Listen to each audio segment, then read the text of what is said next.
একটি নিষ্পাপ শিশু একা কবরের ভেতর বসে কাঁদছিল।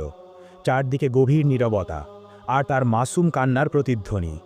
মাটিও যেন কেঁপে উঠছিল তার দুঃখে। হঠাৎ এক নরম আলো উদ্ভাসিত হলো। একজন ফেরেশতা তার সামনে এসে দাঁড়ালেন। তুমি কার জন্য অপেক্ষা করছো, ছোট্টটি? শিশুটি ভয়ে কাঁপতে কাঁপতে বলল, আমি আমি আমার মাকে খুঁজছি। মা আমাকে সবসময় জড়িয়ে ধরে রাখত। ফেরেশতা ধীরে তার পাশে বসে মৃদু হেসে বললেন, তোমার মা এখনও দুনিয়ায় আছেন, কিন্তু জানো এখানে কে তোমার যত্ন নেয়? শিশুটি অবাক কণ্ঠে জিজ্ঞেস করল, কে?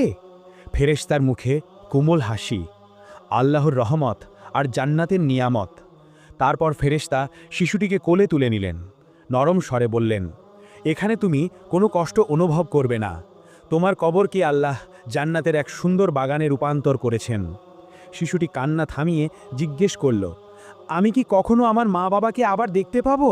ফেরেশতা শান্ত কণ্ঠে উত্তর দিলেন, হ্যাঁ, অবশ্যই পাবে।